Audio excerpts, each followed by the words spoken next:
Bring the meeting back to order, and Reed, I believe we're ready for you. Good morning. Good morning.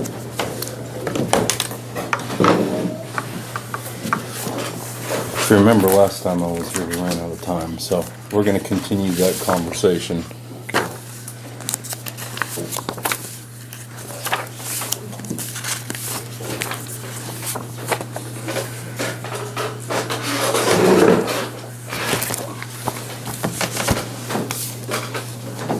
Most of this we have discussed, like I said at the previous meeting. Where I left off at is a big ticket item on here is the annual HIPAA risk assessment under G.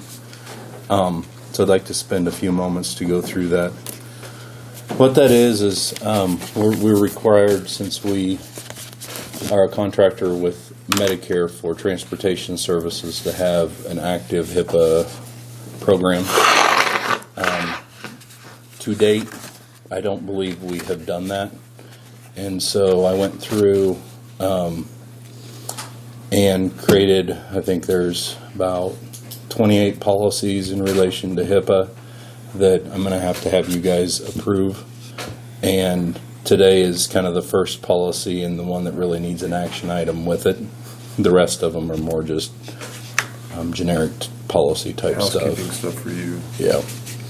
But I will need you guys to sign off on them. So this first one involves money, so that's why.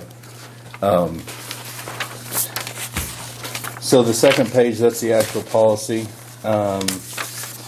It's a risk analysis. It says annually that since I'm the HIPAA compliance officer, that I'll conduct a risk analysis of the EMS facility.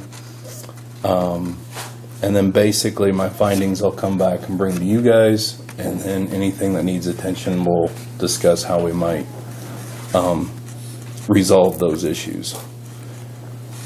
So I'm not going to read through the whole policy, but I am going to go to the bottom of page 2 where it says implementation specifications.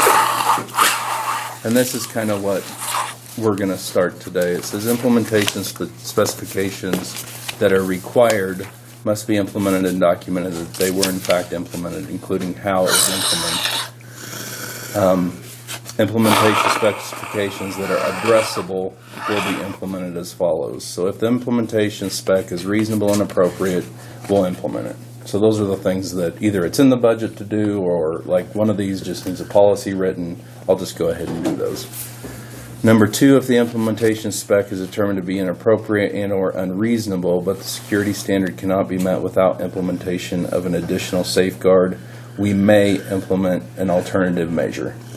So if I say we need this widget, and you guys say, well, no, here's a widget over here that accomplishes the same thing for half the money, it just says we can implement alternative things. And then the third one says, if we meet the standard through alternative measures, the decision not to implement that spec will be documented. So if we already have something in place, of course we just document it and we move on. So as of now, we don't have anything. We don't have anything. So I did, to let you know, Nicole has looked over and gave her blessing, I guess, on all the policies. And so that's what I'm going to present to you over the next few months.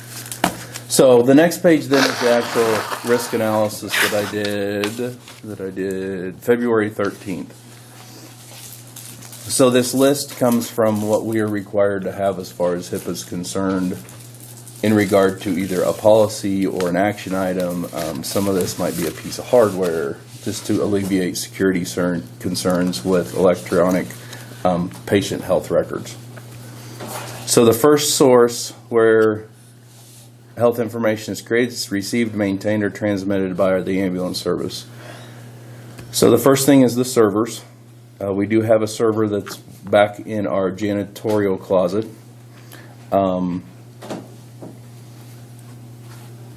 Identify the potential risks to this server because it does store electronic health information. We don't have any heating, ventilating, or air conditioning in that one room. The server could overheat. That would be our risk. Currently, it's also not a locked room. Anyone can access the room while the office is open, including a visitor who is not being monitored. The entrance to that room is from the main public hallway in the emergency building. So those are basically the two risks. And then I go through, and this is really a guess on my part, the likelihood that it'll happen and the potential impact if it would get breached. And like I said, it's a guess. I put the no HVAC as a medium likelihood that our HVAC system wouldn't go under the door, filter in, enough people go in and out of that door to move enough air to keep the server cool. We haven't had an issue with that. The potential impact, that would be a moderate impact because all of our patient care records and our billing are kept on that server. So if that would go, I do keep off-site backups and everything. It would just be the cost to replace the server, get it back up and running. So the next column is the method to eliminate or mitigate the risk. Again, these are just my thoughts on it. The E there means existing, and the N there says needed. The thermal has thermal protection in which it will automatically shut itself down. So if it gets so hot and the system works correctly, it's going to shut itself down. So that would eliminate the harmful effects of the issue. It doesn't eliminate the room overheating. A needed thing would be a high-low temperature alarm system, basically that would alarm somebody if that room gets hot enough. We can open a door and put a fan in like we used to do at the hospital and call it good. Well, those kind of monitoring, I mean, that's pretty common nowadays. It is for a server room. It might be cheaper to just put a powered vent maybe in there to exchange some air. I don't know. But that was one of the things that we could do. But I feel that with the server having a system to shut itself down, that's not that big of a ticket. So I'll explore that a little bit more. The building's located where no staff are present. However, at times the front door is unattended. Like right now, I think with Ryan and I up here, everybody else is in the back. We do have surveillance cameras that monitor all but the west door of that building. So if anything would happen, we could go back to the cameras except the fire door on the west side. That's an existing thing to mitigate. Another one is that the cabinet that contains the server is locked at all times. So if somebody got in there, it's locked. And then we did consider installing one of those keypad systems. And this was written February 13th. With some of the stuff Eric's doing, we might be able to alleviate some of these concerns if we do a lock system.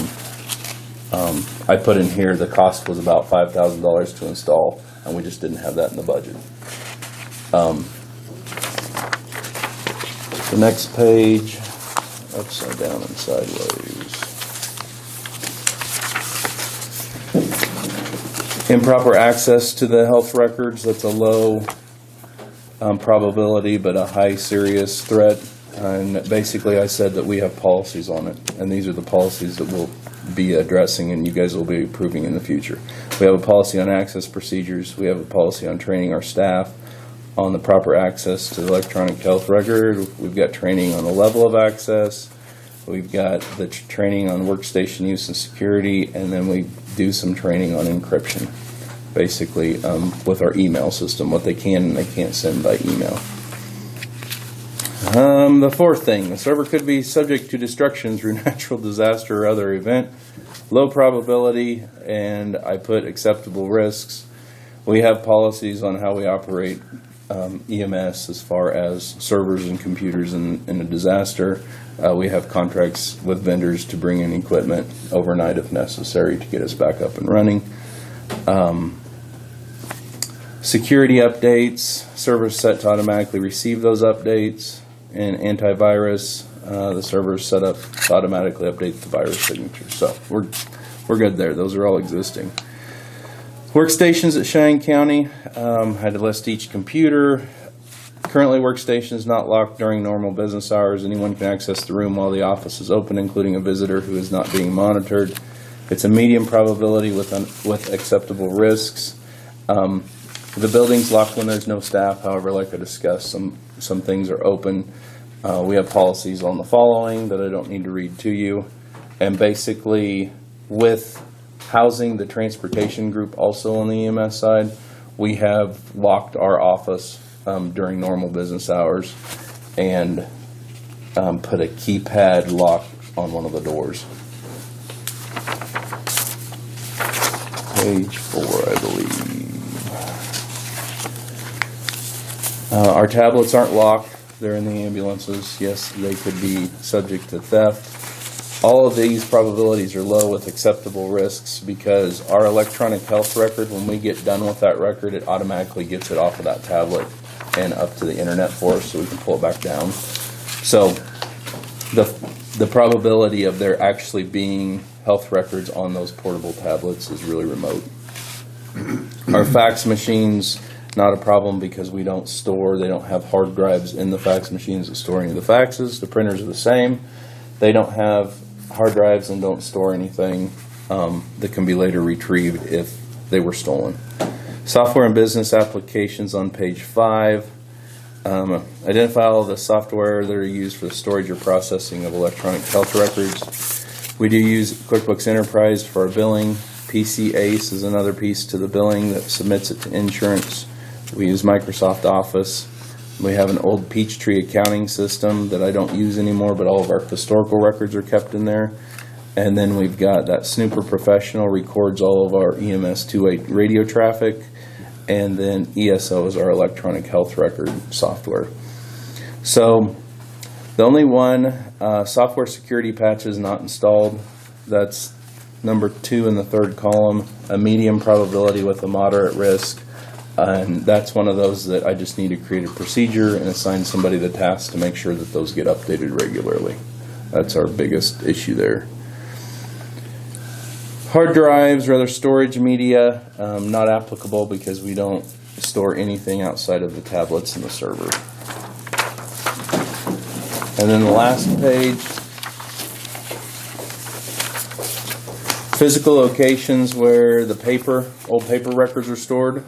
We keep paper records in the EMS office closet, and with the grant programs, we turned our closet into office space, so now we also keep some secured filing cabinets back in our supply room. How long do you have to keep those paper hard copies? It depends, but roughly 10 years. So that's a lot of space. Now that we're electronic, though, that is going to go away. And everything is electronic. We were mandated to do our electronic health record, actually the documentation of the health activities, but we went above and beyond that, and everything from billing to faxes is included electronically stored up there. So, again, paper record storage locations are not locked during normal business hours. Anyone can access the room while the office is open, including a visitor not supervised. However, the filing cabinets are individually locked but contain PHI. And let me tell you, they're heavy enough that if you want them, you're going to have a little help getting them out of our building, and you'll be on camera. So there is a moderate likelihood because some of the stuff like what's out on my desk, if I would forget to lock my office door when I came up here for a meeting, there's going to be some PHI on my desk that somebody could see. So I did put moderate likelihood and a moderate risks. Newly created records are being scanned as of January 1st of 2016, so everything going forward will be electronic. Paper records could also be subject to destruction through natural disaster. We know that. I put a low likelihood, moderate risk.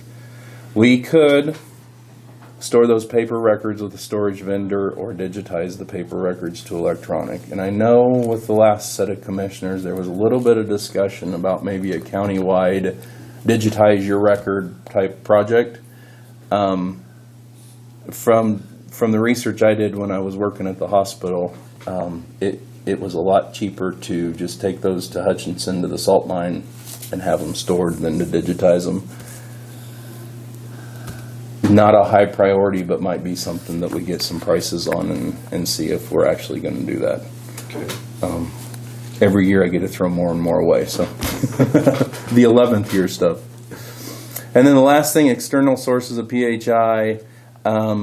Our billing clearinghouse is EDI Midwest, and also our electronic health record storage facility. So this is it's contracted with ESO, the vendor of our records, to house that in the cloud for us. So those are two things. Basically, we have business associates agreement in place with both those vendors, the saying you're liable for your own security. So, in a nutshell, that's something that we have to go through annually. I believe there was 3 things in the column of needed. The 2 biggest things that would have cost on them is a high-low temperature monitoring for the server room, and if we would actually get the records to the salt mines. I'll get prices on that stuff, and I think at budget time would be the time to discuss them, but I don't think anything needs to happen emergently or before then. I agree. So, is there anything in here you would disagree with me on? If not, I would like a motion to approve this. I know we went through it fast. If you want to wait till next meeting so you can read through the whole thing, it's up to you. I just need something that says that I've discussed all this with you guys. We're okay with the risks as of today. I so move. Yeah, I see no reason for that. All those in favor of approving this? Aye. So we'll get that done. Good enough. The employee that was out on medical leave is back a little early, which is great. We do have, Les talked about the trauma level 4 certification that got recertified. The CRAFT grant, which is an annual EMS grant through the State Board of EMS. At their last meeting, they would have selected candidates, so we should hear shortly if we're on that list. If so, that is a partial matching grant.